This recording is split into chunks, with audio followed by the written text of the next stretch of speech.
আমাদের জাতীয় সংসদ নির্বাচনের সময় যত ঘনিয়ে আসছে, দেশে অস্থিতিশীল পরিবেশ তৈরি করার জন্য বিভিন্ন প্রান্ত থেকে বিভিন্ন কুশীলবরা চেষ্টা করছেন যেন পরিবেশকে অস্থিতিশীল দেখিয়ে, নাজুক দেখিয়ে নির্বাচনকে পিছিয়ে দেয়া যায়। নির্বাচন পেছালে কারা খুশি হন এটা আমরা জানি, তাদের মুখোশ আমাদের কাছে উন্মুক্ত হয়ে গেছে বহু আগেই। শুধুমাত্র তাদের ক্ষমতাকে উপভোগ করার জন্য তারা পুরো জাতিকে নির্বাচনের বাহিরে রেখে তারা আনন্দ উৎসবে মেতে উঠতে চান ক্ষমতার মদমত্ততায়। অনেকগুলো ঘটনা ঘটে গেছে এর মধ্যে। জাতীয় পার্টির অফিসে হামলা, তার সাথে নাগরিক গণ অধিকার পরিষদের সভাপতি নুরুল হক নূরকে সরকারি বাহিনীর নির্যাতন, চট্টগ্রাম বিশ্ববিদ্যালয়ের ছাত্রদের সাথে তার পার্শ্ববর্তী গ্রামের মানুষের সাথে সংঘর্ষ। আরও ঘটনা ঘটেছে এদিকে গোপালগঞ্জের এক স্বঘোষিত কামেল মানুষ, ওনার নাম হচ্ছে নুরুল পাগল, তার মৃত্যু পরবর্তী তার লাশকে কবর থেকে উত্তোলন করে আগুনে পুড়িয়ে দেয়া। বীভৎসতার যেন শেষ নেই, একের পর এক বীভৎসতা আমাদের সামনে আসছে। মানুষ কি করে পারছে এগুলো করতে, কিভাবে এগুলো ঘটাচ্ছে, কোথায় সরকার কোথায় প্রশাসন, আমরা কোনো কিছুই টের পাচ্ছি না। কিন্তু এই ঘটনাগুলোর সবগুলোরই চূড়ান্ত যেই ফল সেটি এসে পড়ছে আমাদের রাষ্ট্র কাঠামোর উপরে। যারা নির্বাচন না হলে খুশি হয়, যারা নির্বাচনকে চিরকালের জন্য বন্ধ করে দিতে চায়, একটি অগণতান্ত্রিক পরিবেশে বাংলাদেশকে রেখে দিতে চায় চিরজীবনের জন্য, তাদের পক্ষেই কিন্তু যাচ্ছে এই ঘটনাগুলো।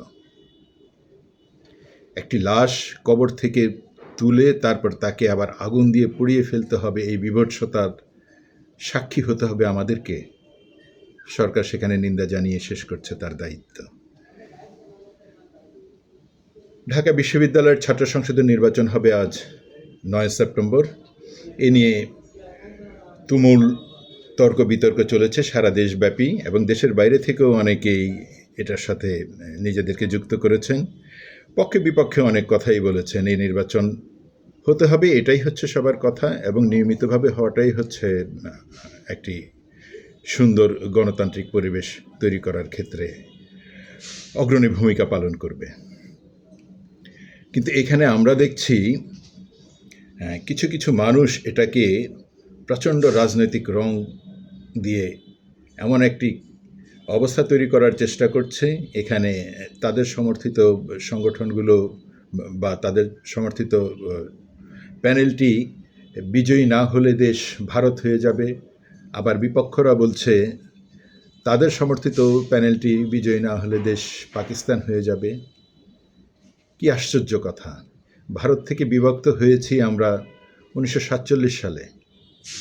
অনেকগুলো যৌক্তিক কারণ যেমন ছিল, অযৌক্তিকও কিছু ছিল, কিন্তু সমস্ত কিছু মিলিয়ে আমরা তখন আমাদের এই বিভক্তিকেই আমরা গ্রহণ করেছি। আমরা আর কখনো ভারতে ফেরত যাব না, এটাই হচ্ছে বাস্তবতা। ঠিক তেমনি পাকিস্তান থেকেও আমরা স্বাধীন হয়েছি 1971 সালে।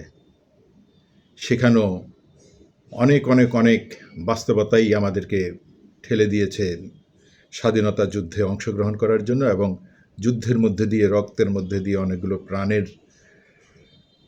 বিনিময়ে আমরা এই স্বাধীনতা অর্জন করেছি, কারো দয়ায় অনুকম্পায় নয়।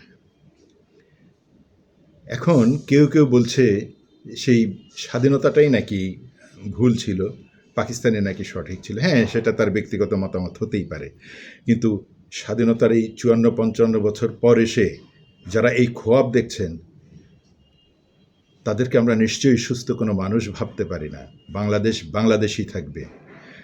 এবং ঢাকা বিশ্ববিদ্যালয়ের 40,000 ছাত্রছাত্রীর জ্ঞান, মেধা, মনন এবং দেশপ্রেমের প্রতি আমাদের অগাধ বিশ্বাস, শ্রদ্ধা, ভালোবাসা রয়েছে। তারা নিশ্চয়ই তাদের সুচিন্তিত মতামতের মাধ্যমে আগামী 1 বছর তাদের হয়ে প্রশাসনের সাথে, সরকারের সাথে তাদের পক্ষে কথা বলবে, তাদের আন্দোলন সংগ্রামকে সমর্থন করবে, তাদের ভালো অর্জনের জন্য সংগ্রাম করবে।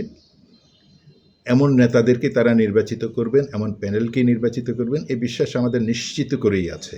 তবে এর সাথে একটু যুক্ত করে দিতে চাই, যারা তাদের রাজনৈতিক পরিচয় দিতে দ্বিধাবোধ করেন, যারা বিপদে পড়লে অন্য রাজনৈতিক সংগঠনের মধ্যে নিজেদেরকে লুকিয়ে ফেলেন, এবং যারা অন্যের সমালোচনাকে গ্রহণ না করে বা অন্যের সমালোচনার সুন্দর উত্তর না দিয়ে গালিগালাজের মধ্যে দিয়ে উত্তর দেন, যাদের মিছিলে ভয়ানক অশ্লীল শব্দ উচ্চারিত হয়, যেই সব শব্দ উচ্চারণ করলে মুসলমানদের অজু নষ্ট হয়ে যায়, পবিত্রতা নষ্ট হয়ে যায়, সে ধরনের নেতৃত্বকে, সে ধরনের সংগঠনকে ঢাকা বিশ্ববিদ্যালয়ের এই অগ্রসর শিক্ষার্থীরা কি কোনোভাবেই সমর্থন করবেন? নিশ্চিত করেই বলতে পারি এমনটি ঘটার সম্ভাবনা খুবই কম। তারপরে অপেক্ষায় থাকলাম, দেখা যাক একটি গণতান্ত্রিক পরিবেশে ঢাকা বিশ্ববিদ্যালয়ের এই অগ্রসর সৈনিকেরা কী সিদ্ধান্ত নেয়। ভালো থাকবেন সবাই, ধন্যবাদ।